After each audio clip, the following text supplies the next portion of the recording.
muchos empresarios están muy preocupados por el tema de los factureros, del outsourcing. Incluso el tema penal nos mantuvo al sector empresarial muy ocupado, muy preocupado. Sin embargo, el tema patrimonial no era un tema que fuera a verse. Entonces, ¿qué es el patrimonio? Es el conjunto de bienes, derechos y obligaciones de una persona que tiene un contenido económico y que es una universalidad jurídica. Todos los bienes y derechos y obligaciones que tenemos. Todas las personas tenemos patrimonio. Es más, es algo que no nos podemos quitar. Yo no puedo decir voy a renunciar a mi patrimonio o me voy a quitar mi patrimonio. Este patrimonio que no nos podemos quitar, que todos tenemos, es algo que tenemos que aprender a cuidarlo y a protegerlo y a entenderlo. ¿Okay? ¿Cuáles han sido las últimas reformas que han afectado los temas patrimoniales? El artículo 26 del Código Fiscal de la Federación se reformó para 2020 y la reciente reforma es una reforma en contra del outsourcing y ha sido una reforma más administrativa que laboral. Entonces, en cuanto al artículo 26 del Código Fiscal de la Federación, nos habla de la responsabilidad solidaria. ¿Qué es?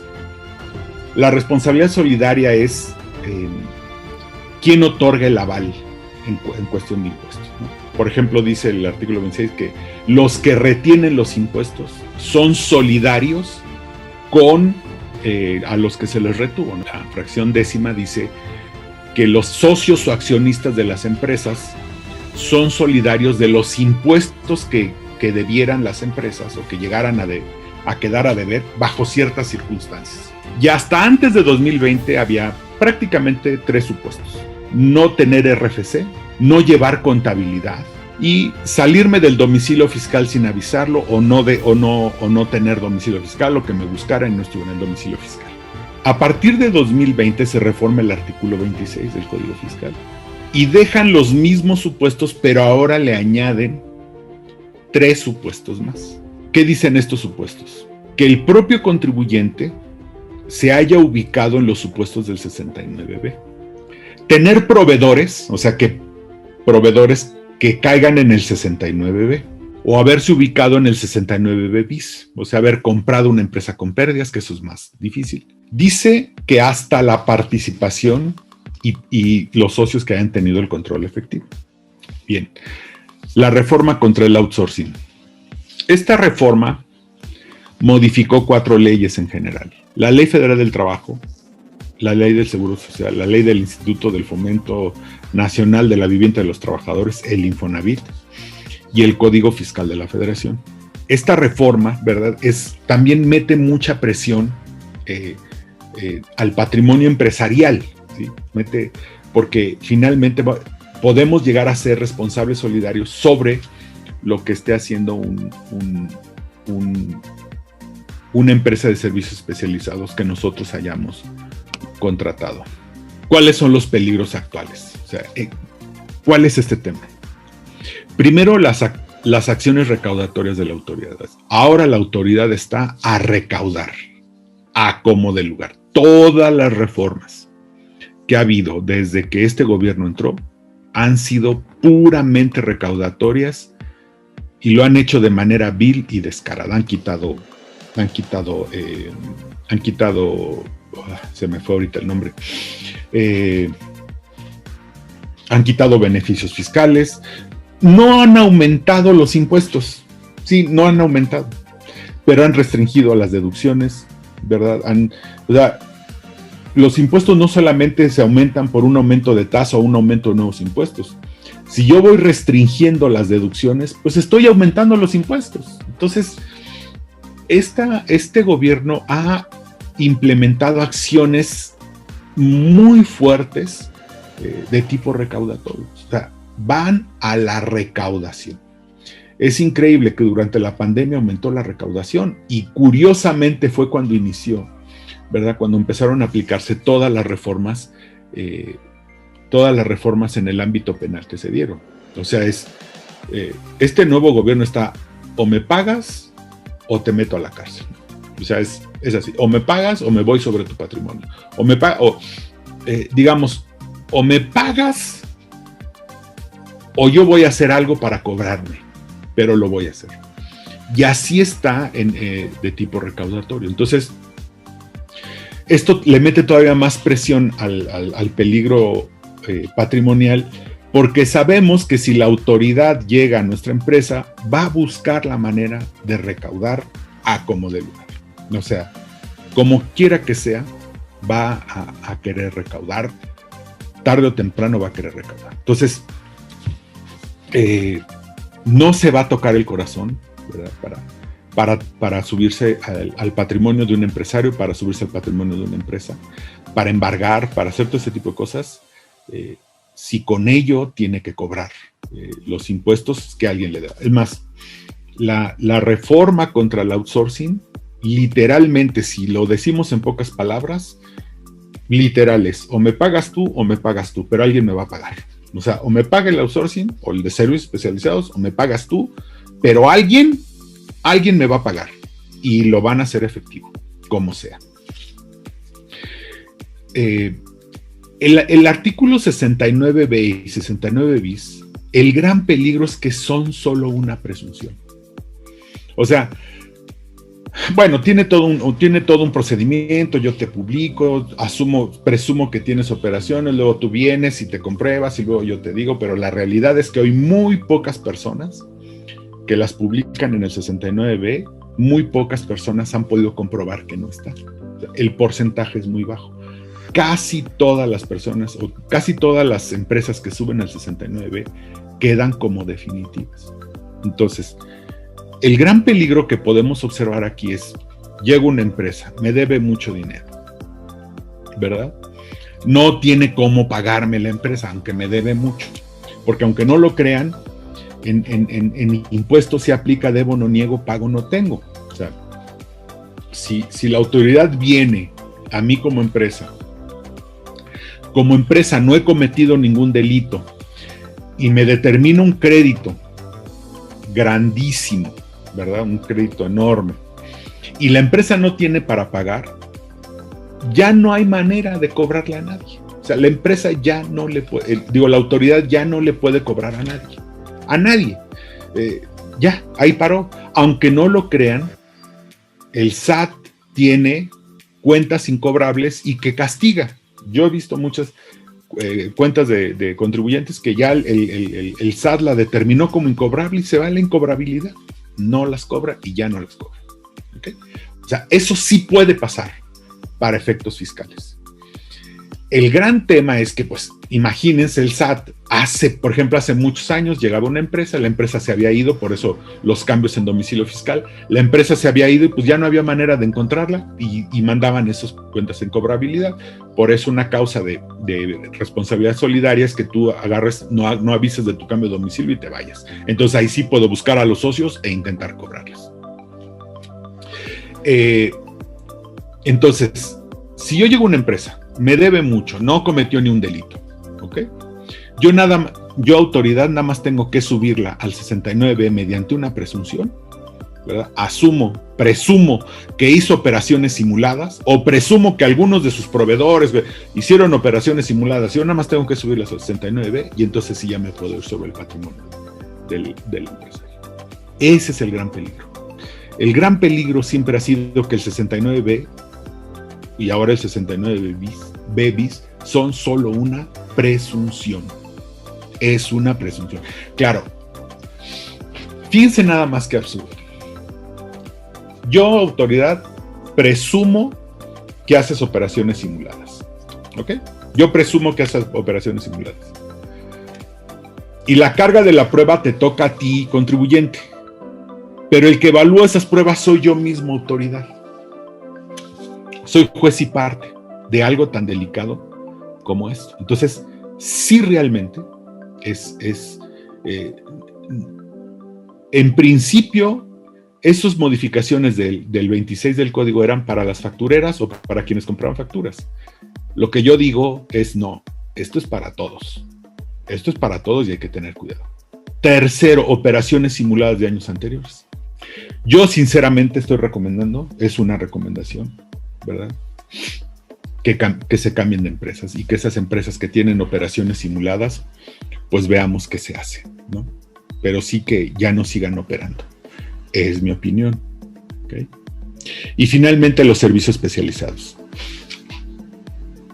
Les voy a decir esto con toda la claridad del mundo. La autoridad no quiere outsourcing. Es más, satanizaron algo solamente por ideología. Estúpidamente satanizaron algo solamente por ideología. El outsourcing per se, como estaba la ley anterior, era claro cuándo había outsourcing y cuándo no había outsourcing. Era claro que solamente una buena fiscalización podía acabar con el outsourcing.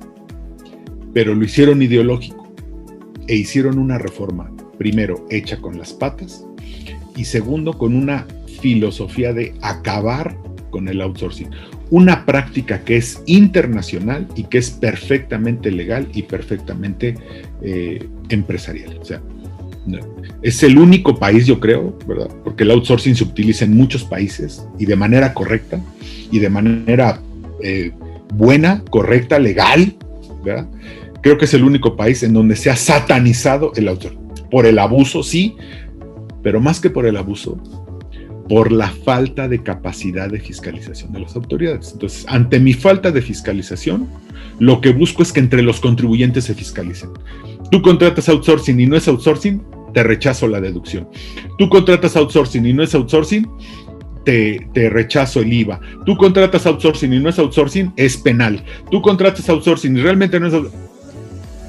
Y entonces, ante la incapacidad recaudatoria, ante la incapacidad de auditoría, de revisión de la autoridad, ante su incapacidad de vigilancia, entonces lo que hace la autoridad es vigílense entre ustedes. Y entonces si le caigo a uno, jalo la cadena para todos. Pero eso no es más que la incapacidad de vigilancia y de revisión que tiene la autoridad. Pero entonces eso nos pone presión a los empresarios, al empresariado le pone presión y peligro sobre su propio patrimonio. ¿Ok? Entonces, ya vimos los peligros en los que está el patrimonio actualmente. Entonces, vamos a ver las estructuras de blindaje patrimonial. Estas son algunas de muchas, ¿no? De muchas que podemos hacer. La primera es poner barreras corporativas a los accionistas. ¿Okay?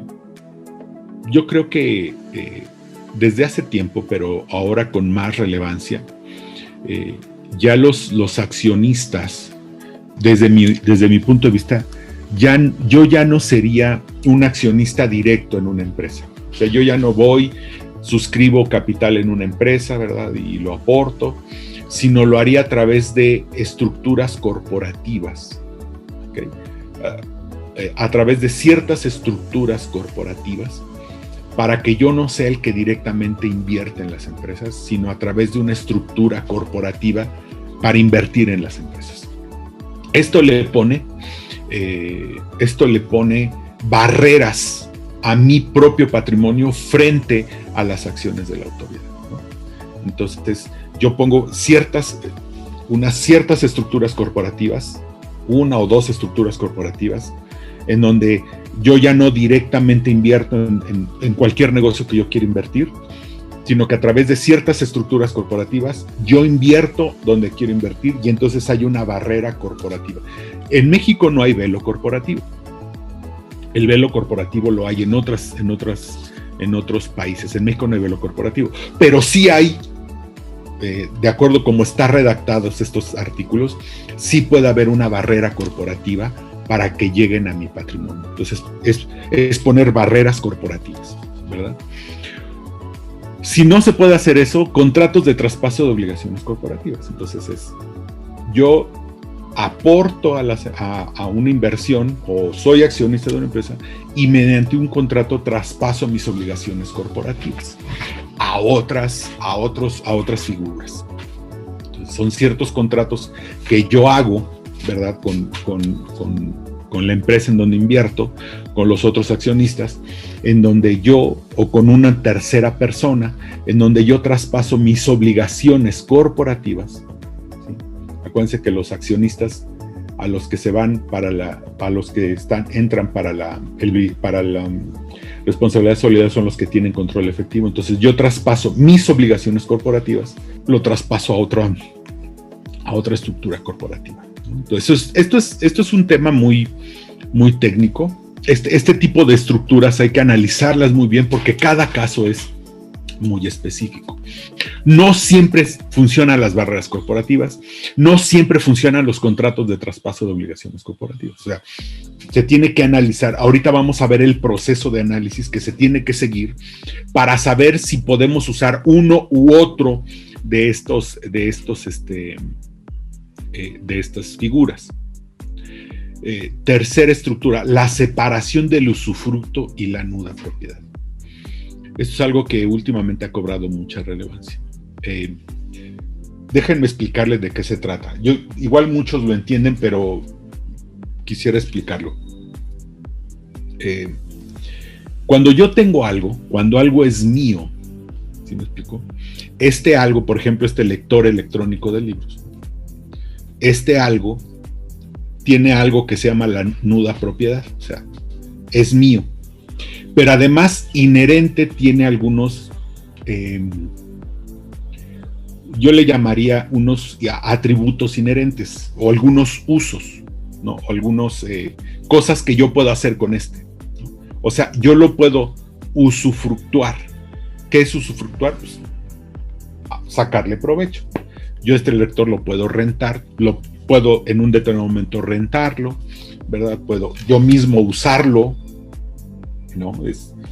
Yo puedo usar este lector para mis propios fines, o puedo rentárselo a alguien, sacarle provecho o usufructuar. Un terreno lo puedo yo tener la propiedad, pero también le saco provecho, ¿sí?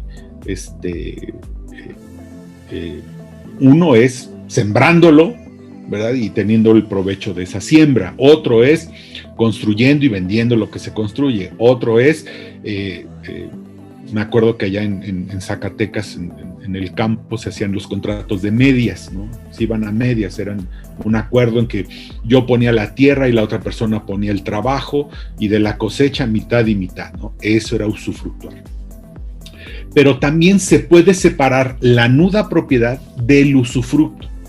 Entonces, yo puedo otorgarle el usufructo a una tercera persona para que lo usufructúe, ¿ok? Y esa persona puede sacarle todos los frutos, puede rentarlo, puede sembrarlo, ¿verdad? Puede sacarle, puede construir y rentar algo allí, puede sacarle provecho, y yo le doy el usufructo a esa persona. Yo tener la nuda propiedad, o sea, la nuda sin el usufructo, y otorgarle el usufructo a una tercera persona. Entonces,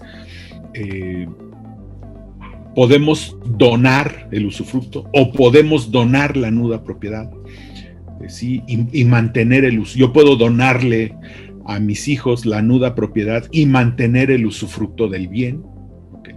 Y es un contrato que en cualquier momento lo podemos cancelar. Yo puedo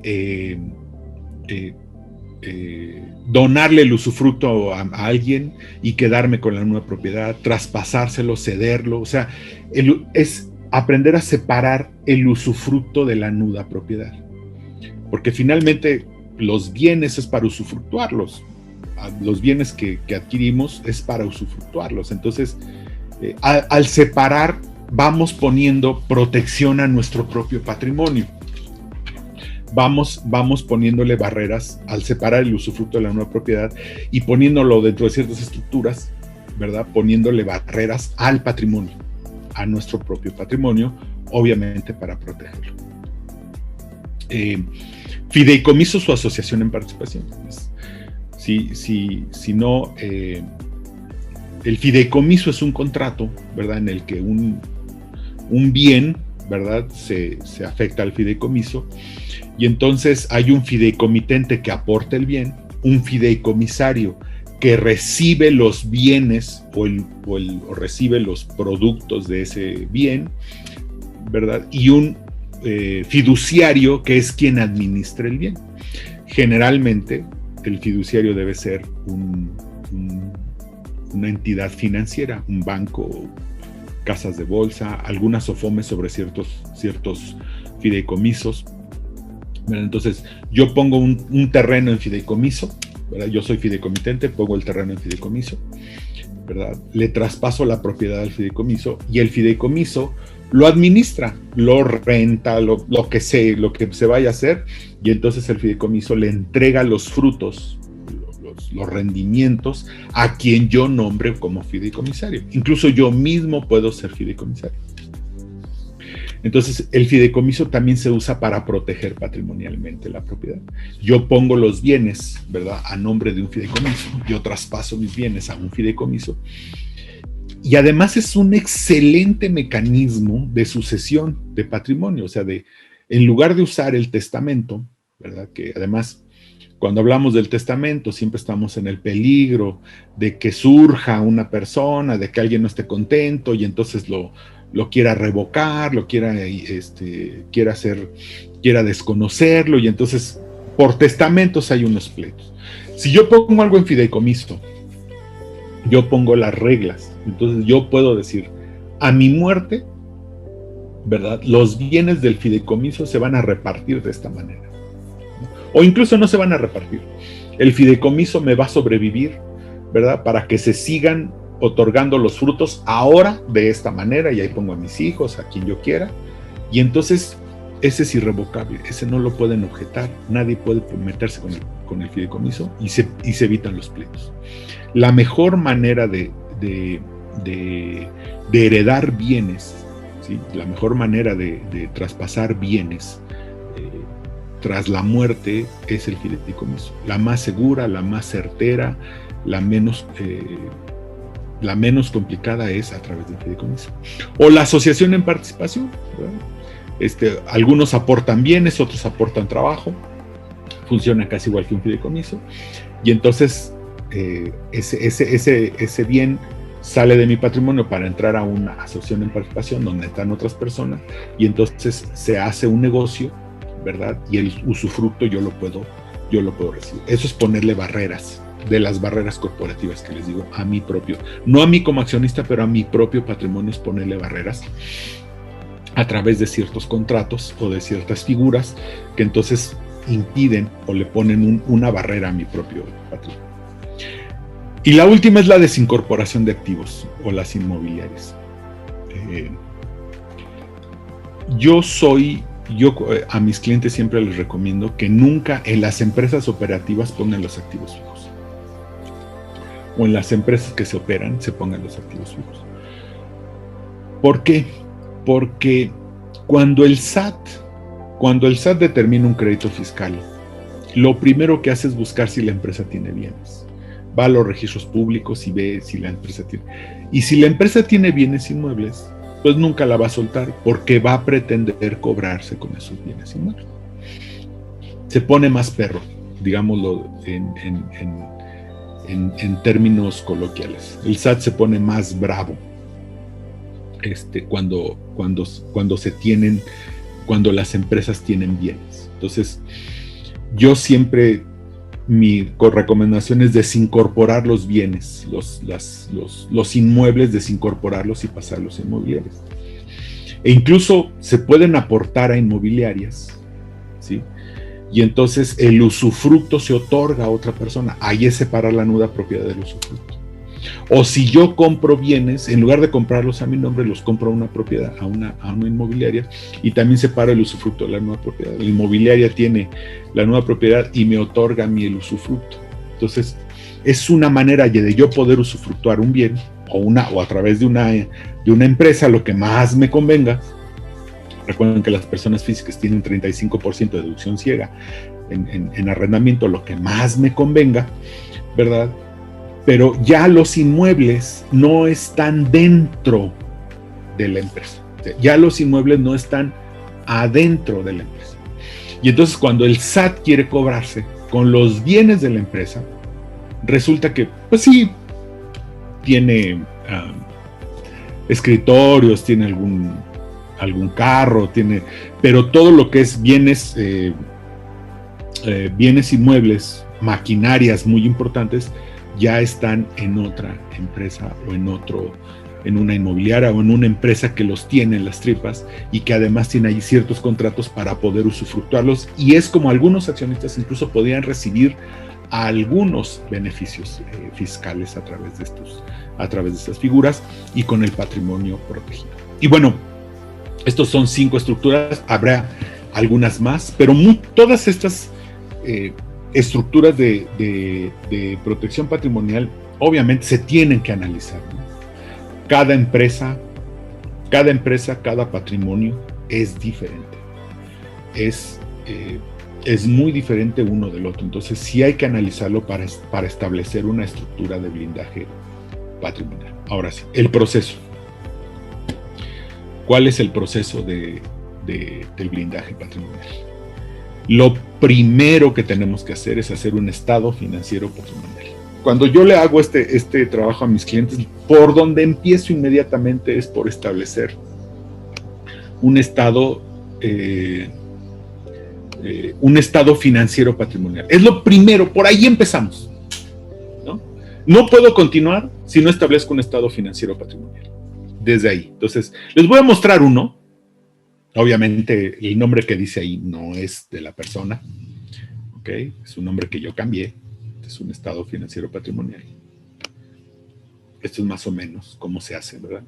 Bancos, cuánto tienen el banco, cuánto tienen inversiones financieras, inversiones en acciones valuadas con un avalúo, algunas cuentas por cobrar, un inventario de joyas y obras de arte, cómputo, automóviles, inversiones inmobiliarias, intangibles, algunos derechos de cobro que tenía. Ahí también se puede poner menaje de casa, pero me dijo, no, ya eso ya, ¿para qué lo quiero? O sea, con esto, ¿no? En ese momento sus derechos, ¿verdad? Eran 69 millones. Tenía un crédito bancario, tenía algunos créditos bancarios en donde no los pagaba él directamente, pero era PAL y decidimos reconocerlos. Un crédito hipotecario por 8 millones de pesos, el total de sus deudas. Su patrimonio neto, o sea, los derechos menos las deudas es el patrimonio neto, 54 millones. Y de aquí partimos. Tampoco la fecha es la correcta, la fecha límite. Esto fue hace más tiempo. Entonces, esto es un estado financiero patrimonial. Y se establece también un estado de resultados patrimoniales. Se meten los ingresos, los gastos, se hacen, o sea, es una contabilidad patrimonial. Así de simple. Es una contabilidad patrimonial. Pero partimos de un estado financiero patrimonial. Y lo armamos. Yo les paso a mis clientes, le paso a mis clientes un Excel donde lo vamos llenando con toda esta información. Con toda esta información, vamos llenando toda esta información, la vamos llenando, ¿verdad? Vamos documentando con facturas, con y entonces establecemos un estado financiero patrimonial. ¡Pum! Ahí está. De aquí vamos a partir. ¿Sí? De aquí vamos a partir. Una vez establecido el estado financiero patrimonial, pasamos a la regularización patrimonial. ¿De qué se trata esto? A veces no se tienen escritura de los terrenos o de los que se han comprado, porque se compraron en ese momento no se puede escriturar, porque se compraron a través de juicios, a veces, ¿no? No se tienen registradas las marcas, ¿sí? Aquí tiene intangibles 8 millones, aquí en intangibles están reconocidas algunas marcas valuadas a esa fecha, pero un avalúo real, no avalúos para efectos fiscales que de repente son monstruosos, no, un avalúo muy real, o sea, ¿cuánto te pagarían hoy por tu empresa? ¿Cuánto estaría alguien dispuesto a pagar? O sea, marcas, patentes, o sea, registrarlas. Hay quien no tiene registradas las marcas de su empresa, no tiene registrada algunos procesos, patentes, secretos industriales, eslogan, anuncios comerciales. O sea, hay quien todavía no tiene registrados. Entonces viene la regularización patrimonial, hacer todos los expedientes de los bienes inmuebles. Hay quien tiene una inversión muy importante en obras de arte y no tiene los certificados de autenticidad. Y hay que conseguirlos. Hay que tener, o sea, viene después la regularización patrimonial, o sea, es poner en orden todo el patrimonio. ponerlo al día, ponerlo en orden, ¿sí? Y dejarlo ya listo y en orden y todo. Luego viene el análisis de la discrepancia fiscal. Imagínense.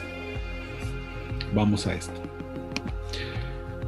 Si ustedes me dicen que esta persona tiene en los últimos 5 años o 10 años ha llegado a reunir un patrimonio de 54 millones de pesos, él ha reunido un patrimonio de 54 millones de pesos y resulta que en las últimas 5 declaraciones en total ha declarado, vamos a decir, 5 millones de pesos.